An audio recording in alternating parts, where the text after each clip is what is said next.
Assalamualaikum warahmatullahi wabarakatuh. Salam sehat buat para pemirsa RH Channel dimanapun Anda berada. Hari ini kita cukup sehat, Alhamdulillah, puji syukur. Bagaimana liburan Lebaran hari ini?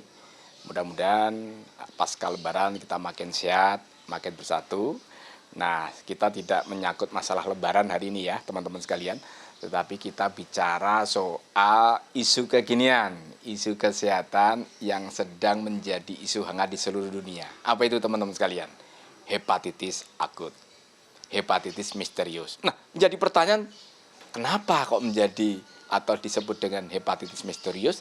Ya karena para ahli seluruh dunia, termasuk Indonesia, belum tahu apa itu yang menyebabkan hepatitis. Kita baca bersama teman-teman, tidak termasuk bagian dari hepatitis A, hepatitis B, C, dan E. Nah, ini menjadi pertanyaan dan menjadi perhatian kita bersama. Nah, kalau melihat berkaca dari media, ada yang sudah dinyatakan meninggal karena suspek misterius ini, sehingga ini harus menjadi perhatian kita bersama. Nah, yang utama teman-teman sekalian, dengan adanya kejadian ini kita nggak perlu panik, apalagi takut. Namun demikian, meskipun kita tidak panik, apalagi tidak takut, namun jangan berlebihan atau santai. Tapi dengan ketidaktakutan ini, yang kita tidak takut ini kita gunakan dengan cara meningkatkan kewaspadaan. Dengan cara apa lagi? Ikutin perintah dari negara.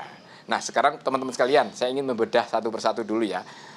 Kira-kira apa sih yang menjadi ciri atau yang menjadi tanda-tanda awal ketika anak kita atau siapapun yang mendapatkan ujian sakit hepatitis ini. Ya, salah satu harus kita tahu bersama ya, kenapa kita harus mengetahui tanda-tandanya, agar kalau dari awal sejak dini kita mengetahui tanda-tandanya, agar kita bisa dengan cepat melakukan komunikasi dan membawa ke fasilitas kesehatan. Salah satu yang paling sering kalau kita baca di media atau kita disampaikan oleh para ahli ya, sering pusing atau pusing ya, kemudian demam yang tidak terlalu tinggi, diikuti diare, kemudian kesadaran mulai menurun gitu ya. Bahkan ada tanda-tanda yang mungkin barangkali matanya di sekitar mata itu menguning. Nah, kalau melihat anggota keluarga kita, anak kita yang mengalami tanda-tanda itu, jangan dibiarkan. Segeralah kita bawa ke fasilitas kesehatan. Berdasarkan informasi dari dokter spesialis anak khususnya ya, kalau kita membawa anak kita yang kena penyakit ini sebelum sampai ke fase berat, segeralah ke fasilitas kesehatan untuk mendapatkan pertolongan dari dokter di rumah sakit maupun di puskesmas. Kalau sampai menjadi fase yang berat, ya nasihat dari dokter spesialis ya, khususnya anak ya, akan semakin berat untuk membantu menolong si anak ini agar bisa cepat sembuh. Misalnya kalau sudah sampai dibawa ke rumah sakit, sudah tanda yang agak berat, kemudian juga sudah sangat lemah, kemudian kondisinya kesadarannya sudah sangat menurun, sungguh kasihan anak kita kalau dibawa ke rumah sakit, tentu adalah akan perjuangan lebih berat lagi untuk menyembuhkan. Untuk itu sekali lagi, jangan sampai terlambat ketika dan tak ikuti dan kenali tanda-tanda dan ciri-ciri anak-anak kita yang potensi atau terindikasi kena penyakit diabetes, hepatitis akut ini. Itu ya teman-teman sekalian. Nah, sekarang yang kedua adalah bagaimana antisipasinya.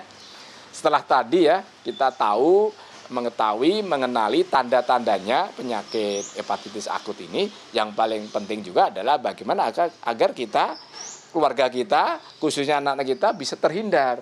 Yang utama tentu adalah kita menggunakan pola hidup sehat. Karena ini adalah yang diserang, penyakitnya ini adalah menyerang bagian saluran pernapasan, kemudian juga saluran pencernaan. Saya kira yang utama kepada anak kita ya, pola hidup sehat, gerakan hidup masyarakat sehat, dengan cara yang sederhana, sehari-hari. Kita anjurkan kepada anak kita, teman-teman sekalian, terus khusus orang tua kita semua, agar kalau kita makan makanan yang dimasak juga harus masak yang benar-benar matang, sehingga kita pastikan virus yang ada di dalam makanan itu benar-benar sudah mati gitu ya. Yang kedua, saya kira juga tidak kalah penting adalah kita gunakan alat-alat makan, alat-alat mikun tidak bergantian.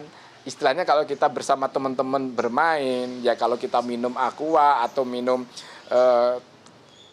berpakai botol atau yang lain, ya kita gunakan untuk sendiri-sendiri gitu ya. Harapannya agar kalau saudara kita atau teman kita berpotensi yang tidak sengaja itu ada virusnya, ya kita bisa tidak menularkan. Ini cara yang sederhana tapi gampang, tapi kadang-kadang disepelekan.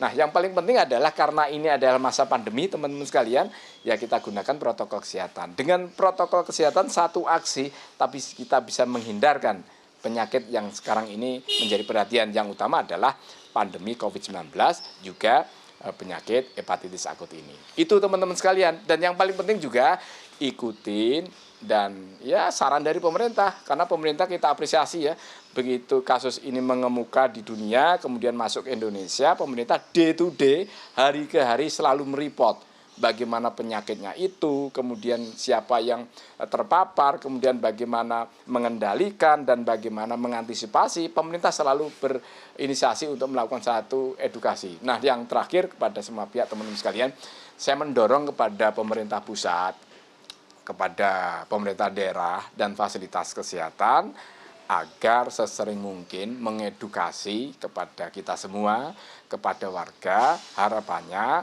dengan kita sesering mungkin mendapatkan informasi, mendapatkan edukasi, dan mendapatkan sosialisasi, kita semua akan care.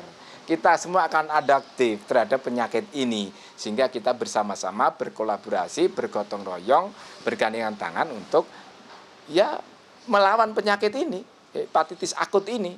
Sehingga kita akan bisa yakinlah kalau COVID-19 saja kita bisa kendalikan dengan baik bersama-sama pemerintah dan rakyat. Saya yakin dan kita yakinlah bahwa hepatitis akut ini akan kita selesaikan dan akan kita kalahkan dan akan kita kanalisasi dengan baik.